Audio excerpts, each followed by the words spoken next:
날씨가 많이 풀렸습니다. 곧 봄이 오겠죠.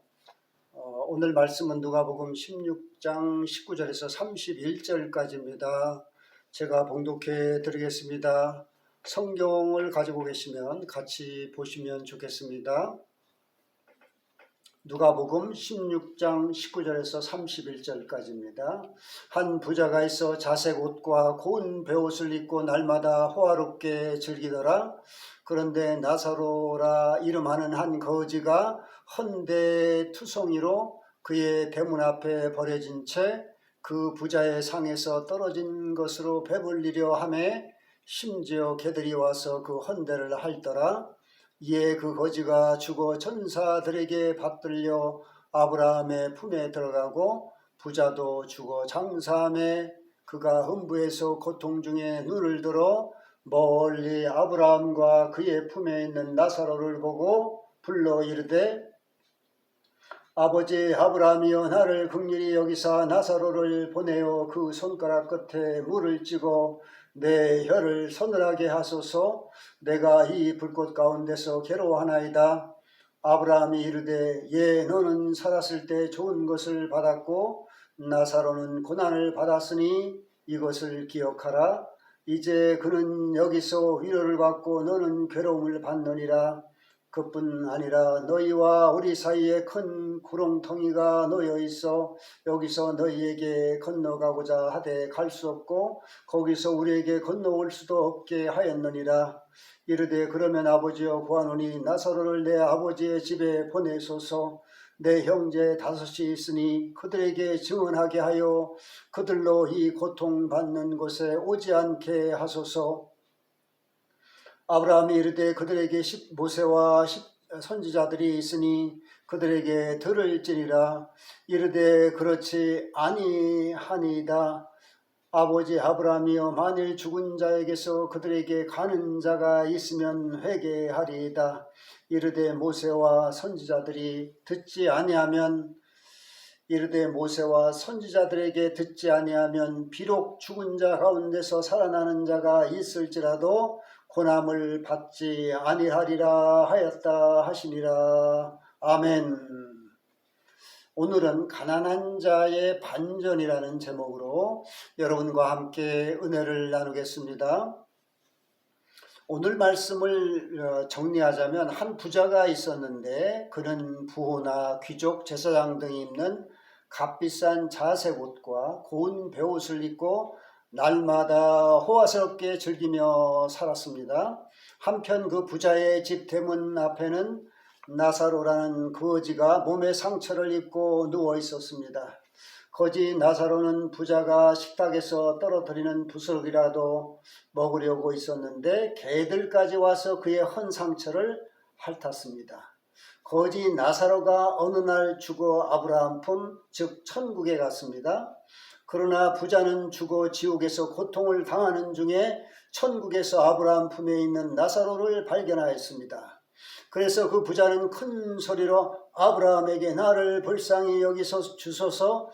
나사로를 보내 손가락 끝으로 물을 찌고 내 혀를 시원하게 해달라고 애원하였습니다. 그 부자가 불꽃 가운데 있었기에 죽을 지경이었기 때문입니다. 부자가 지옥에 있고 거지 나사로가 천국에 있는 이유에 대해 아브라함은 너는 살아서 좋은 것만 누렸고 나사로는 온갖 괴로움만 받았기에 너는 고통을 받고 있고 나사로는 위로를 받고 있다라고 말했습니다. 그리고 천국에 있는 우리와 지옥에 있는 너희 사이에는 큰 구렁텅이가 가로놓여 있어서 왕래할 수 없다고 말했습니다. 그러자 그 부자는 아브라함에게 나사로를 내 아버지 집에 보내 나의 5 형제가 이곳 지옥에 오지 않도록 해달라고 애원했습니다. 그러나 아브라함은 너희 형제들은 모세와 예언자들의 말을 들으면 될 것이라고 말했습니다. 그때 그 부자가 아브라함에게 나의 형제들은 죽었다가 살아난 사람이 가면 회개할 것이라고 말하였습니다. 그러나 아브라함은 그들에게 모세나 예언자들의 말을 듣지 않으면 죽었다가 살아난 사람이 너희 형제들에게 가도 그들은 믿지 않을 것이라고 말하는 말씀입니다. 오늘 말씀을 더 축약해서 말씀드리면 하나님의 말씀을 믿지 않고 세상의 부귀영화만을 즐기며 살았던 부자가 죽으면 지옥에 들어가 고통을 당하지만 나사로처럼 하나님을 믿다가 세상의 고난으로 고통받다가 죽으면 천국에 들어가 하나님의 위로를 받는다는 것입니다. 그리고 부자 형제들은 모세나 예언자들이 전하는 하나님의 말씀을 믿지 않기 때문에 죽은 사람이 다시 살아난 이적을 보아도 믿지 않을 것이라는 내용입니다. 부자의 형제들은 마치 예수님이 바리새인들과 서기관들 앞에서 많은 이적을 보여주었지만 예수님을 그리스도로 믿지 않고 예수님을 십자가에 못 박은 것과 같다고 말할 수 있겠죠. 믿지 않는 사람은 무슨 말을 해도 무슨 이적을 보여주어도 잠시 믿는 듯 하다가 결국 믿지 않는다는 것입니다. 그래서 그들은 결국 지옥에 가게 된다는 것이죠. 믿는다는 것은 오늘 본문의 말씀처럼 개념이 아닌 나사로처럼 우리의 삶 속에서 실천하는 문제입니다. 단순히 교회 다닌다고 하나님을 믿는다고 말해서는 안 될 것입니다. 오늘의 말씀은 부자의 삶과 거지의 삶을 상징적으로 보여주는 말씀이죠. 단지 부자는 모두 지옥에 가고 거지는 모두 천국에 간다는 것이 아니라 하나님을 믿지 않는 부자의 삶과 하나님을 믿으면서 거지와 같은 궁핍한 생활을 하다가 죽은 자가 어떠한 결과로 나타나는지를 상징적으로 교훈하는 말씀입니다. 오늘의 말씀을 통해 우리 자신의 삶을 냉철하게 다시 한번 생각하여 회개할 것은 바로 회개하고 하나님께서 원하시는 삶을 살도록 애써야 할 것입니다. 오늘 말씀처럼 분명히 천국과 지옥이 있음에도 불구하고 하나님을 믿는다고 하는 많은 사람이 천국과 지옥을 인정하지 않는다는 말을 종종 듣습니다. 지난주에 볼 일이 있어 건국대학교 근처 성수역에 갔습니다. 잠시 시간이 있어 한 호떡집에 들러서 호떡을 파는 분에게 전도 삼아 죽으면 반드시 천국 아니면 지옥으로 간다고 했더니 그분이 천국과 지옥을 안 가봐서 모르겠다고 말했습니다. 말씀에도 분명히 있죠. 오늘 말씀에 분명히 있죠. 또 실제로 천국과 지옥을 체험한 사람들의 간증도 여러 번 있습니다. 천국과 지옥을 인정하지 않는 대부분의 이유는 내가 천국과 지옥을 경험하지 못했다는 것입니다. 그들은 왜 하나님의 말씀을 믿지 않으면서 교회에 다니는 것인지, 그것이 아니면 다른 말씀에는 믿지만 천국과 지옥에 대한 말씀만은 믿지 못하는 것일까요? 성경 말씀의 어떤 부분은 믿고 어떤 부분은 믿지 않는다는 것인가요? 물론 믿음이 부족하여 하나님의 말씀을 믿기 어려운 사람도 있을 것입니다. 믿음이 부족한 것과 내가 자의적으로 이것은 믿고 저것은 믿지 않는다고 하면 그것은 하나님을 믿지 않는 사람입니다. 하나님이 기준이 아니고 내가 기준이 되기 때문이죠. 즉 내가 주인이 되면 말씀에 대한 믿음이 생기지 않습니다. 물론 성경 말씀을 서서히 이해하고 믿음을 쌓아가는 것이 믿음 생활이죠. 교회에 나가기 시작했다고 해서 모든 말씀이 바로 다 믿어지는 것은 아닙니다. 그러나 내가 따져서 믿음은 믿기 어려운 부분이 많이 있습니다. 진리의 말씀은 우선 내가 믿으려고 애써야 믿음이 생기고 성령님께서 역사하시는 것입니다. 마귀는 우리가 말씀을 믿지 못하도록 끊임없이 우리를 속이고 주님과 분리되도록 이간질합니다. 말씀을 믿도록 애쓰는 것과 자신이 말씀을 대할 때 이것은 믿고 저것은 안 믿는다고 구분해서는 안 될 것입니다. 자신이 믿지 못하는 말씀들은 믿을 수 있도록 성령님의 은혜를 간구하고 때로는 부르짖어야 합니다. 저의 개인적인 경험에 의하면 성령님을 뜨겁게 만나면 성경 말씀이 의심이 되지 않고 믿어지고 꿀송이처럼 달콤하게 느껴졌습니다. 물론 이런 마음이 항상 유지되는 것은 아닙니다. 처음부터 성경 말씀이 다 믿어져서 믿는 사람이 얼마나 될까요? 그렇다고 해서 세상살이처럼 하나님의 말씀을 내가 경험한 것은 믿고 내가 경험하지 않은 것은 믿지 않을 것인가요? 물론 세상에서는 내가 경험하지 않았으니 믿지 않을 수도 있습니다. 예를 들면 내가 남자라서 아이를 낳아본 경험이 없으니 아이를 낳을 때 고통을 알 수 없다고 말할 수 있겠죠. 그러나 내가 아이를 낳아보지 않았지만 낳아본 사람들의 말을 통해서 기록을 통해서 간접적인 경험을 통해서 아이를 낳는 고통을 알 수 있을 것입니다. 믿음의 과정도 유사하다고 할 수 있습니다. 요한복음 20장 29절에 의심 많은 도마에게 예수님께서는 너는 나를 본고로 믿느냐? 보지 못하여 믿는 자들은 복되도다 라고 말씀하셨습니다. 하나님의 말씀을 믿는 자들은 모두 하나님을 보았기에 믿는 것일까요? 그들은 하나님을 만나지 않았지만 하나님의 말씀을 믿기에 하나님을 만난 자들도 있고 성령 체험을 한 자들도 있습니다. 그러나 천국과 지옥이 없다고 하는 자들은 마귀에 사로잡혀 성령 체험을 하지 못하고 믿지도 못하게 되는 것입니다. 믿지 않게 성령님의 은혜가 없는 것입니다. 그래서 속히 주님께 회개하고 믿음을 달라고 부르짖어야 하는 것입니다. 우리는 이 세상의 부유함에 대해서 다시 한번 냉정하게 세상의 시각이 아닌 하나님의 시각으로 봐야 할 것입니다. 그것이 아니면 하나님을 믿는 것이 기복신앙이 된다는 것입니다. 즉 하나님의 뜻과 거리가 먼 생활을 하게 되어 비참한 결과를 초래할 수 있다는 것입니다. 그렇다고 가난하게 살라고 말하는 것으로 오해하시면 안 될 것입니다. 하나님은 우리가 세상을 바라보며 세상 부귀영화에 집중하길 원하지 않으십니다. 하나님을 바라보며 하나님의 뜻대로 살길 원하십니다. 그런 자들이 복된 자들이고 영생 복락을 누리게 되는 것이죠. 그래서 우리는 재물에 대해 성경적 시각으로 봐야 한다는 것입니다. 이 세상을 살기 위해서는 재물이 필요한 것은 사실입니다. 그러나 하나님의 말씀대로 삶을 추구해야지 오늘의 말씀에 나오는 부자처럼 재물을 통해 풍요로운 삶을 추구해서는 안 될 것입니다. 우리가 사는 목적은 하나님의 영광을 위해서 살다가 하나님께서 부르짖으시면 천국에 가는 것입니다. 그러나 믿는 사람 중에도 많은 사람이 눈만 뜨면 재물을 구하여 오늘의 말씀에 나오는 부자처럼 호화스럽게 향락을 꿈꾸며 사는 일이 너무나 많습니다. 왜 재물을 많이 소유하려고 하는 것일까요? 라는 그런 질문에 내 스스로 솔직하게 대답해야 합니다. 하나님을 위해서인가요? 나의 향락을 위해서인가요? 재물을 탐하는 자들의 마음은 재물로 많은 향락을 누리고자 합니다. 편리함을 누리고자 합니다. 그것은 영혼보다 육을 추구하는 것입니다.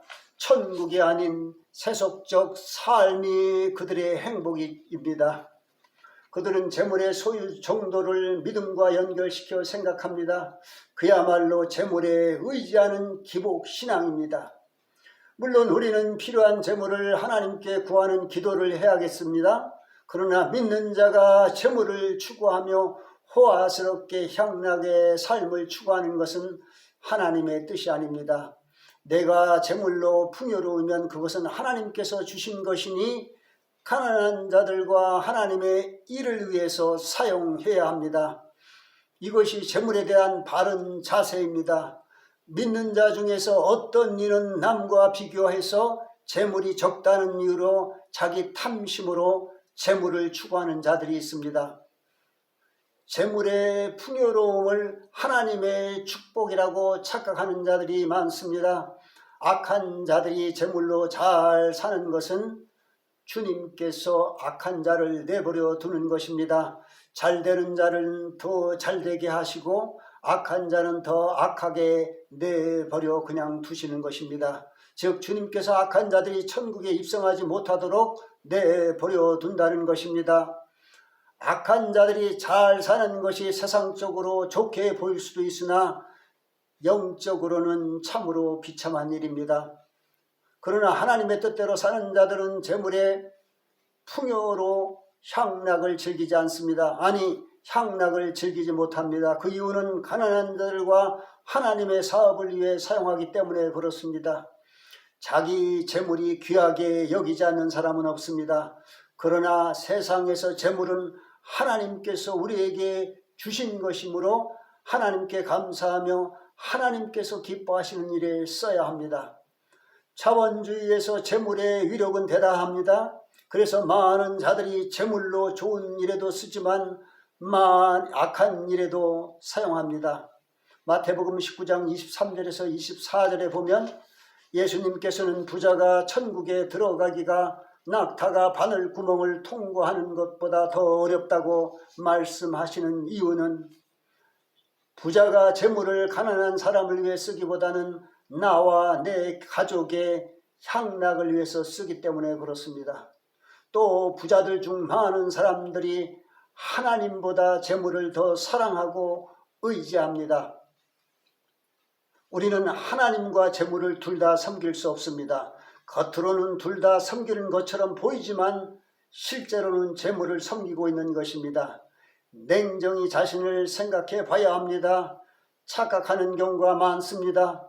하나님은 정확하게 우리의 마음을 분별하고 계십니다. 그래서 부자는 천국에 들어가기 어렵다는 것입니다. 그러니 부자라고 자랑할 것도 없고 가난한 자들은 부자를 부러워할 것도 없습니다. 우리 인간이란 재물이 많으면 재물로 향락을 누리고 의지하고 뽐내고 싶은 것이 우리 인간입니다. 이렇게 되면 차라리 재물이 있는 것보다 없는 것이 복된 것입니다. 부자의 개념 정의는 참 어렵습니다. 사람들은 수십억을 가지면 부자라고 말하는데 과연 하나님께서 누구를 부자라고 하실까요? 부자의 근거를 오늘 말씀으로 살펴보면 부자는 일을 하지 않아도 편히 누리며 살 수 있는 정도라고 할 수 있습니다. 오늘 말씀에서 부자는 좋은 옷을 입고 매일 향락을 즐기는 사람입니다. 그러니까 일을 하지 않아도 입고 먹고 즐기는데 재물에 어려움이 없는 사람입니다. 그 부자는 하나님을 섬기지 않고 재물로 세상의 향락을 즐기는 자입니다. 누가복음 18장 22절에서는 부자 관리라는 사람은 생활하는데 물질적으로 부족함이 없는 사람이었습니다. 누가 봐도 부자라고 여길 수 있는 사람입니다. 사회적으로 물질적으로 풍요로운 사람입니다. 부자의 기준을 정확히 정하기 어렵지만 나 스스로 물질적으로 부족함이 없는 상태인지 판단해보면 알 것입니다. 각자의 탐심을 기준으로 부자의 기준을 정하면 안 될 것입니다. 가장 좋은 것은 하나님께 나의 재물을 어떻게 사용하면 좋은지를 여쭤보는 것입니다.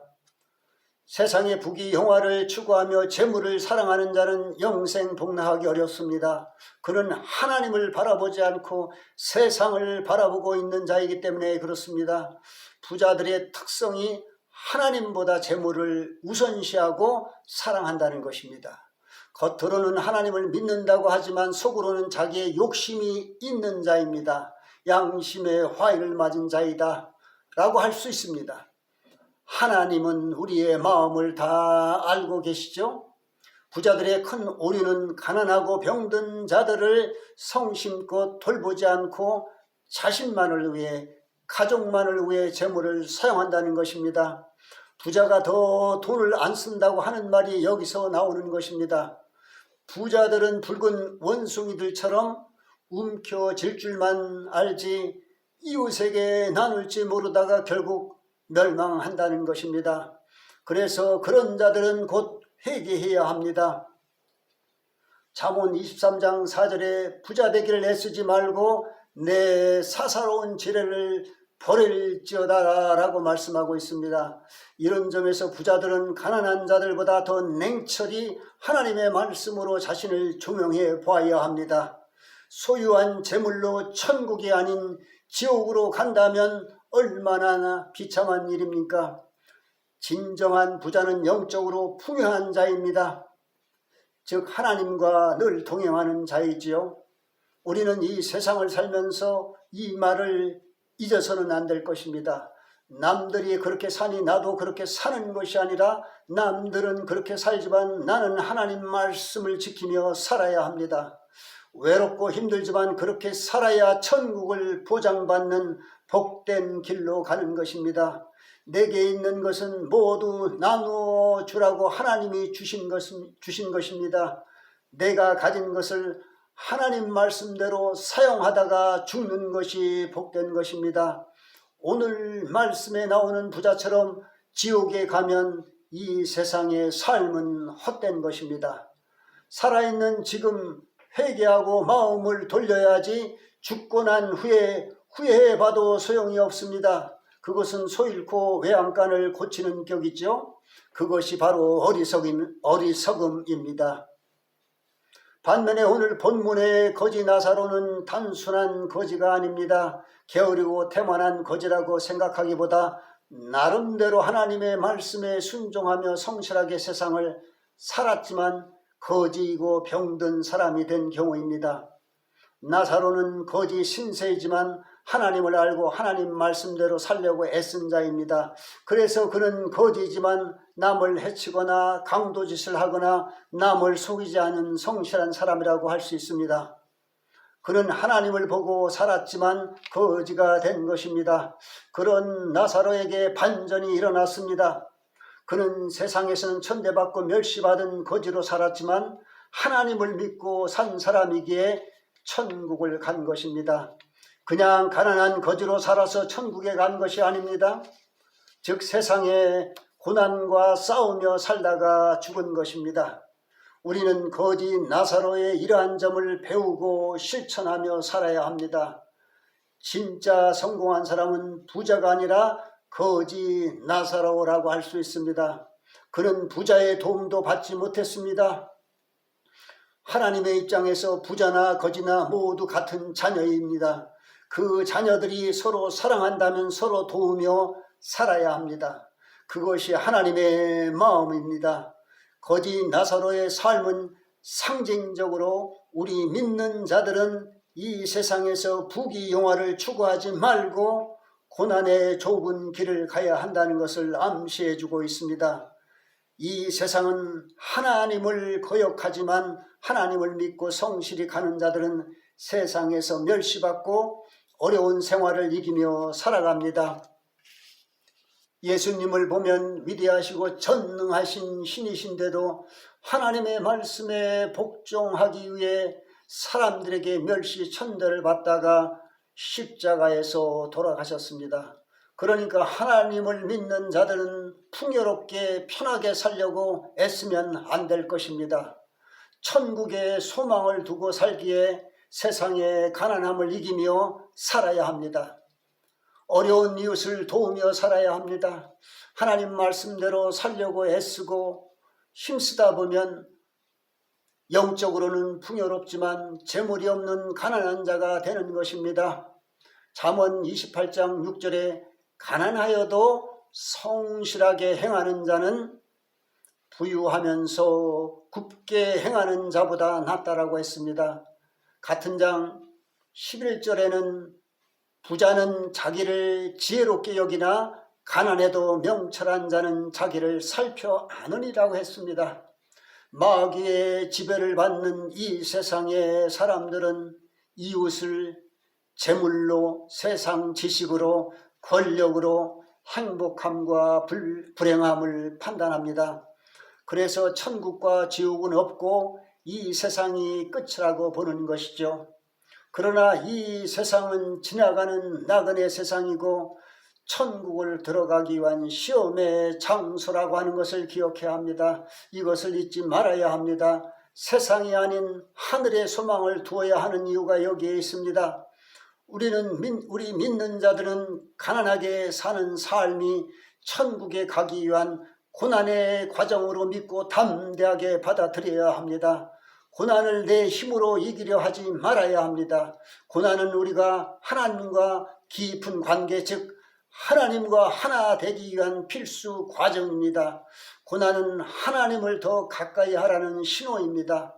그래서 고난의 시간이 축복의 시간이 되는 것이죠. 하나님께서는 고난 없이 우리에게 영생의 복을 주시지 않습니다. 아니, 고난 없이는 천국 백성이 될 수 있는 자격을 받을 수가 없습니다. 고난을 통해 정금 같은 품성으로 다시 태어나야 천국에 갈 수 있습니다. 가난한 자들은 도와주는 자도 없고 능력이 없기에 자주 하나님을 바라봅니다. 오직 의지할 것은 하나님밖에 없기 때문입니다. 그래서 이 세상의 가난은 유익이고 은혜가 되는 것입니다. 가난의 고난에서 승리하는 자가 천국 백성이 될 수 있습니다. 오늘의 말씀 25절에 거지 나사로는 고난을 받았으니 천국에서 위로를 받고 부자는 괴로움을 받는다라고 했습니다. 거지 나사로는 단순한 가난이 아닌 하나님을 바라보며 살다가 가난이라는 고난을 받은 것입니다. 하나님을 모르고 사는 거지는 하나님의 은혜가 있을까요? 하나님을 믿지 않는 자는 하나님의 백성이라고 할 수 없습니다. 요셉은 형들의 미움을 사서 애굽의 노예로 팔려갔습니다. 애굽에서 보발디 장군의 집에서 자기 맡은 바를 충실히 하다가 보발디 장군의 아내에게 억울한 누명으로 감옥살이를 했습니다. 그러나 그는 세상을 바라보지 않고 하나님만 바라보며 살았습니다. 그는 감옥에서 얼마나 많은 눈물을 흘렸을까요? 하나님께서 그를 사용하기 위한 연단의 고난을 받았기에 그는 애굽의 총리가 되었고 자기 가족을 살릴 수가 있었습니다. 우리는 고난을 받을 때 하나님께 더 가까이 가서 부르짖게 됩니다. 몸이 편하고 즐거우면 하나님을 찾지 않는 것이 인간의 마음입니다. 그래서 시편 119편 67절에 고난이 유익이라고 했습니다. 고난 없이 믿음의 성장이 이루어지기 어렵습니다. 마태복음 16장 21절에 예수님께서도 장로들과 대제사장들과 서기관들에게 많은 고난을 받고 죽임을 당하고 3일에 다시 살아났다고 말씀하고 있습니다. 고난이 있어야 부활도 있습니다. 로마서 8장 17절에 우리가 하나님의 자녀이면 또한 상속자이면 우리가 예수님과 함께 고난을 받기 위하여 영광을 받기 위하여 예수님과 함께 영광을 받기 위하여 고난도 함께 받아야 할 것이라고 했습니다. 또 같은 장 18절에는 현재 고난은 장차 우리에게 나타날 영광과 비교할 수 없다고 했습니다. 우리는 나약한 인간이기에 고난을 피하고 싶지만 고난을 통해 우리는 큰 영광을 받는다는 사실을 기억하고 이겨내면 고난은 고난이 아니라 축복이 됩니다. 하나님의 사람이 된 모세는 히브리서 11장 24절과 25절에 보면 공주의 아들이라 칭함을 받기를 거절하고 도리어 하나님의 백성과 함께 고난받기를 잠시 죄악의 낙을 누리는 것보다 더 좋아했다라고 했습니다. 그래서 야고보서 5장 13절에 보면 고난당하는 자는 기도하고 즐거워하는 자는 찬송하라고 했습니다. 또 억울한 고난에 대해서 베드로전서 2장 19절과 20절에 부당하게 고난을 받아도 하나님을 생각함으로 슬픔을 참으면 아름다우나 죄가 있어 매를 참으면 무슨 칭찬이 있으리요. 그러나 선을 행함으로 고난을 받고 참으면 이는 하나님 앞에 아름답다라고 했습니다. 또 베드로전서 3장 14절에 보면 의를 위해 고난을 받는 것은 복되다라고 했습니다. 같은 장 17절에는 선을 행함으로 고난받는 것이 하나님의 뜻일진데 악을 행함으로 고난받는 것보다 낫다라고 했습니다. 또 연단을 위한 고난도 있습니다. 베드로전서 4장 12절에는 연단을 위해 오는 불시험은 이상한 일을 당한 것 같이 이상하게 여기지 말고 그리스도의 고난에 참여하는 것으로 즐거워하라. 이는 그의 영광을 나타내실 때 너희로 즐거워하고 기뻐하게 하려 함이라고 했습니다. 요한계시록 2장 10절에는 하나님께서 에베소 교회에게 장차 올 고난을 두려워하지 말라. 마귀가 장차 너희 가운데 몇 사람을 옥에 던져 시험을 받게 하리니 10일 동안 환난을 받으나 내가 죽도록 충성하면 생명의 면류관을 받는다라고 말씀하고 있습니다. 아브라함, 다윗, 야곱, 바울 등 믿음의 선진들은 모두 고난을 잘 이겨낸 사람들입니다. 이들이 고난이 없었다면 하나님과 동행할 수도 없었고 하나님의 축복을 받을 수가 없었다는 사실을 기억하고 우리는 고난을 바라봐야 합니다. 재물의 고난이든 질병의 고난이든 직장에 대한 어려운 고난이든 어떠한 고난 없이는 우리가 생명의 면류관을 받을 수 없습니다. 여러분과 저는 고난이 이 세상에서는 괴로운 일이나 천국을 보장하는 생명의 면류관이 될 수 있음을 잊지 않는 복된 자들이 되시기를 축원합니다. 아멘. 여러분, 나라와 민족을 위한 중보 기도를 눈물로 계속해 주십시오. 감사합니다. 샬롬.